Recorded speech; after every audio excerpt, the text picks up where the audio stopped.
तो दोस्तों आज के हमारे वीडियो का टॉपिक है how many what's in 1 ampere. तो चलिए स्टार्ट करते हैं।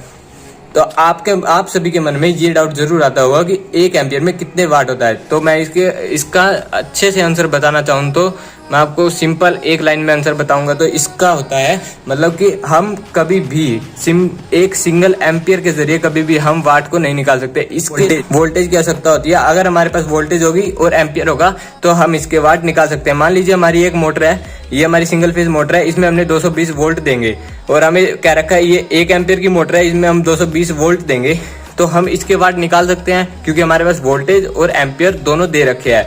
तो हम क्या करेंगे, वोल्टेज और एम्पियर को मल्टीप्लाई करके इसके वाट निकाल देंगे। तो चलिए स्टार्ट करते हैं। मैं इसमें आपके 2 डाउट क्लियर करूंगा कि आपके मन में जरूर एक डाउट तो जरूर आता होगा कि आप सोचते होंगे कि अगर हमारे पास वोल्टेज दे रखे है, वोल्टेज है गिवन है, मतलब वोल्टेज नहीं है और एम्पियर है तो हम इसके वाट क्यों नहीं निकाल सकते,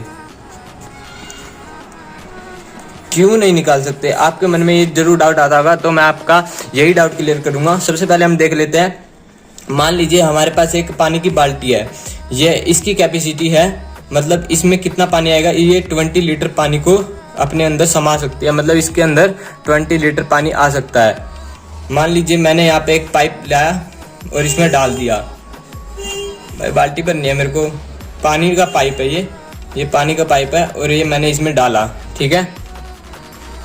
तो आपको कोई इतनी हिंट दे कि उसने बता दिया भाई इस बाल्टी में 20 लीटर पानी आ सकता है, तो आपसे कोई पूछे कि इसमें 1 लीटर पानी कितनी मिनट में आएगा, तो आप क्या जवाब दोगे।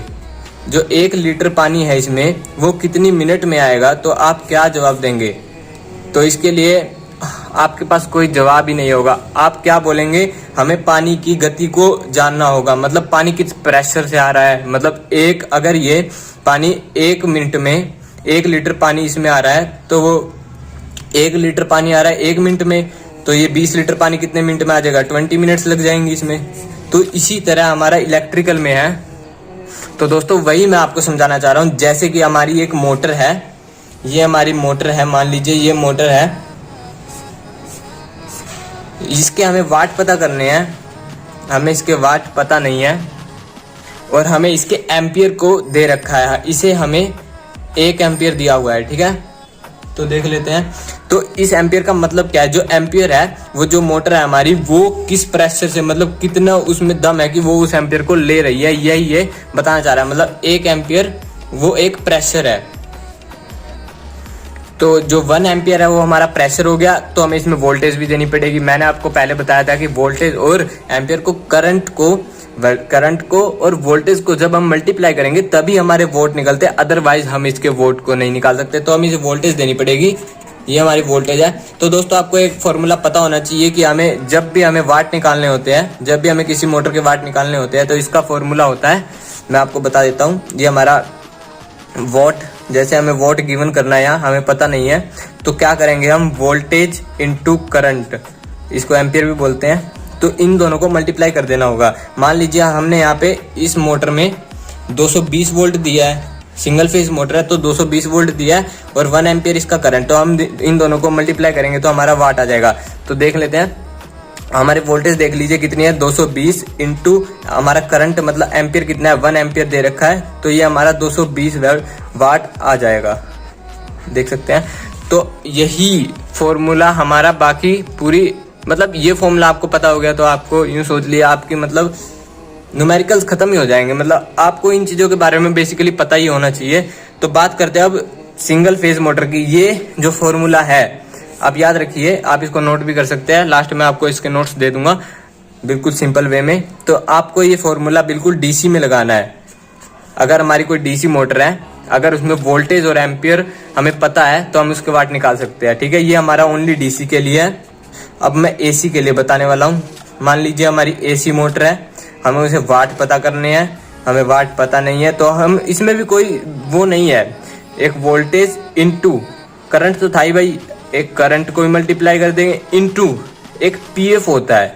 आप कहेंगे ये पीएफ क्या है भाई, अब पीएफ होता है पावर फैक्टर। पावर फैक्टर के बारे में मैं वीडियो आगे बनाने वाला हूँ, बाकी अभी आप देख लीजिए, बस इसकी कैलकुलेशन पे ध्यान दीजिए। अगर आपको इसकी कैलकुलेशन आ जाएगी तो समझिए आपको वो पीएफ के बारे में पता लग जाएगा। ठीक है, तो देख लेते हैं हमारी वोल्टेज जो एसी है, हमारी एसी में वोल्टेज क्या हो जाएगी। एसी हमारी सिंगल फेज है। ठीक है, तो देखते हैं एसी वोल्टेज कितनी होती है। एसी सिंगल फेज में होती है 220 इंटू, मान लीजिए इसका भी करंट हमने 1 एम्पियर मान लीजिए। ठीक है, और इंटू हमने पीएफ को गिवन करा है, बाकी ये मोटर की जो नेम प्लेट होती है उसके अंदर गिवन होता है, हमें मेंशन किया होता है। तो 0.8 हमने इसकी पीएफ मान लिया। ठीक है, तो देख लेते हैं जो इसका जो कैलकुलेशन आएगा, इसका आएगा 176 वाट। तो दोस्तों अब बात करते हैं हम थ्री फेज की। आप कहोगे थ्री फेज की भी बताओ भाई, अब हमें सिंगल की तो निकालनी सिखा दी तूने, तो थ्री फेज की भी सिखाऊंगा। तो थ्री फेज एसी में क्या होता है सर, तो इसमें वोल्टेज को भी और करंट को भी और जो हमारा पीएफ होता है उसको भी करना पड़ेगा।